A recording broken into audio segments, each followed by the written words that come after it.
Warning: the following video contains strong language which may be offensive to some viewers or inappropriate for children. The content within this video is intended for mature audiences only.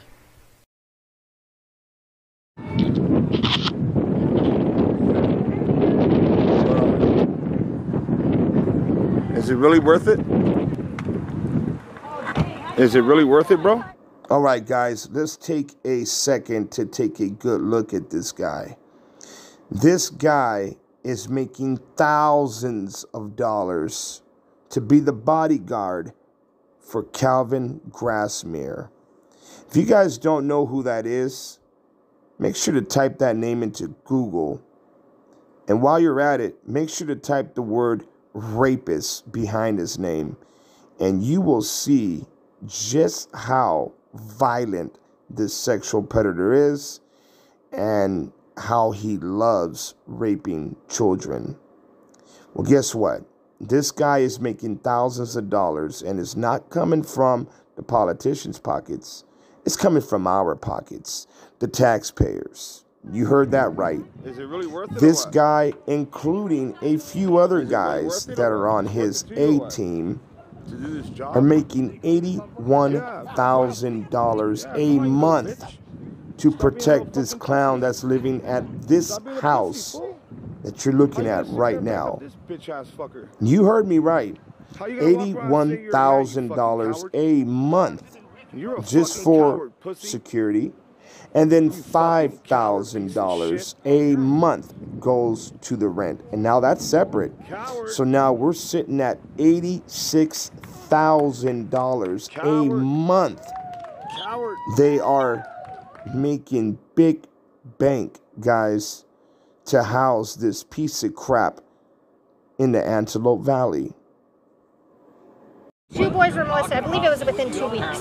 So the same judge that released this guy here released another sexual predator. Yes. And that other sexual predator, he did what? He molested and raped 2 little boys. Wow. Yep. And you remember that judge's name? Yes. Matter of fact, we have a picture of him over there on the fence. Do you? Yes, I do. Okay. I'm gonna go take a look at that right now. We have all the information on the fence, like I have an idea how to the landlord. We have the landlord's information too. He's from Yogalipta. He's not even from out here. He is this landlord doesn't care. I confront him. Because it's the money. Yeah, it's about money. Yeah, it's the money. All about money. $5,000 a month to house him here, taxpayers. $81,000 for security. A month. A month, not a year. A month. $81,000 a month. A month. You know if it's armed? Are they armed? No, they're not. No, they're not. Nope. The only thing they have is handcuffs and pepper spray. Oh, okay. But they're not allowed to when they do go up to the house to check with him. They're not allowed to take the handcuffs or the pepper spray. So it's going to stay in the car. So what happens if he tries to go in? They go in there to check on him, and he like has a whole booby trap set up for him and takes him over. Oh, that's crazy. You know, they're not allowed in there. So yeah, this is disgusting. Yeah. It seems like they're placing a lot of pieces of crap out here. Yes. They have like some type of contract or something where they're making money housing them up here.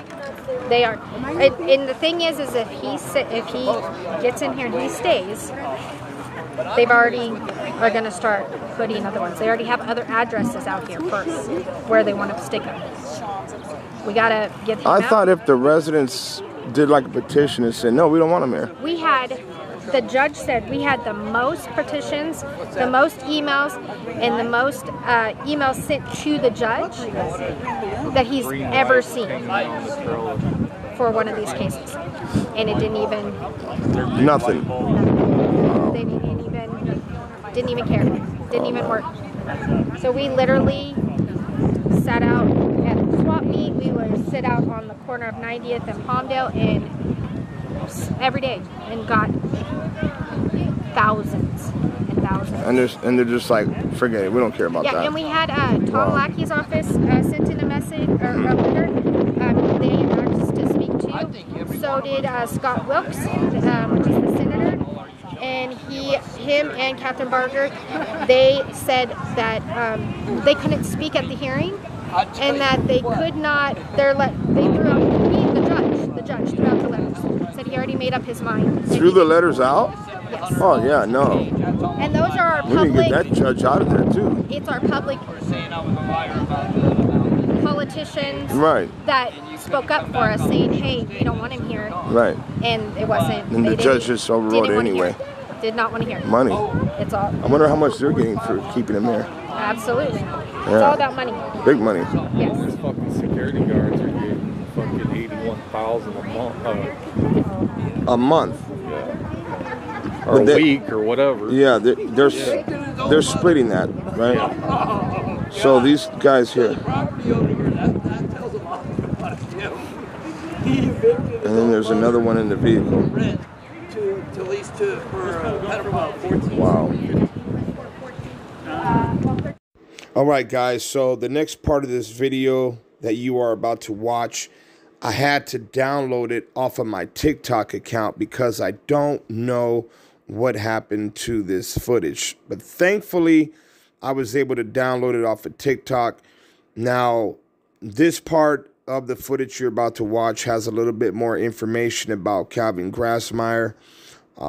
This lady's going to go into a little details about the judge that released him, even though there was thousands of people that was against him getting released into this community. Go ahead. Okay, this is Calvin Grassmier. This is what he looks like. He's actually allowed to go to any of the football games, basketball games that the high schools have. He's allowed to go to the parks. He doesn't have any probation terms at all, so he can do whatever he wants. And he is a sexually violent predator. Bad man right there. He's actually worse than the pillowcase rapist. One of the nurses said he is worse than Christopher Hubbard. Wow, she told you that? Yep. Calvin Lynn Grassmier. Is that how you say it? Yeah, Grassmier. Yeah. And then over here's the landlord, and we have the judge. All right, so everybody here on TikTok, you guys make sure to go to my main channel on YouTube to check out the whole complete story. This is what the landlord looks like that owns him. He lives in Yobelinda. His name is Christoph. And he's getting $5,000 a month. $5,000 a month to house him here, and the security is getting $81,000 a month. $81,000 a month. And then right there's the judge. That's the judge. Now this judge has already released one other sexually violent predator out, and he offended within 2 weeks of being out. And now he's released him. Yes, we need to look into his background as judge. He was an elected judge, so people voted for him to be in. Really? Yes, and he'll be up to be voted in again, so just remember that name and I have to vote for him. Wow, okay. Yep, I'll be all over that. All right, thank you. Yeah, of course. You know, guys, this really, truly makes me sick to know that this guy not only destroyed one person, he destroyed multiple people. And then he gets released into a community where there are literally thousands of people that said, hey, we don't want him here. I mean, they did petitions, they did everything that the court asked them to do, and the court still overlooked anything that they wanted done. They just said, screw it, put him over there, and now they're making thousands of dollars, man. I can only imagine how much money the county of Los Angeles is actually bringing in to keep this guy housed in Little Rock, California. If they're willing to pay $86,000 a month, $81,000 for security, $5,000 for the rent. That's just the rent, guys. That's not even including, you know, his food and his bills and stuff like that. I can only imagine the exact amount that they're making by keeping this guy housed in this location. And I just found out today that there's another crazy sexual predator that's going to be getting released again into the Antelope Valley. The Antelope Valley has become a dumping ground for child molesters and rapists. And it's insane, guys. Just, it blows my mind away, right? The system is corrupt, guys. Here we have a violent sexual predator that went after children, okay? He goes to prison for a little bit of time. Then they put him in a mental hospital for a little bit of time. And then what does he do while he's in a mental hospital? He goes and rapes a staff member. And then he comes out, he's rewarded. It's just unbelievable. I don't know what the government is thinking. I don't know what these people in the county are thinking. Maybe they're thinking, well, it's not going to affect our lives because we actually got a big house out in Malibu. We don't have child molesters around us. So here, let's just slap them over there with you guys. You guys are already poor already. We don't care about your children. We don't care about you. Whatever. Here you go. Here's the trash. Take it. Right, guys. AV, watch me. Now that we stand. Love you guys. See you soon.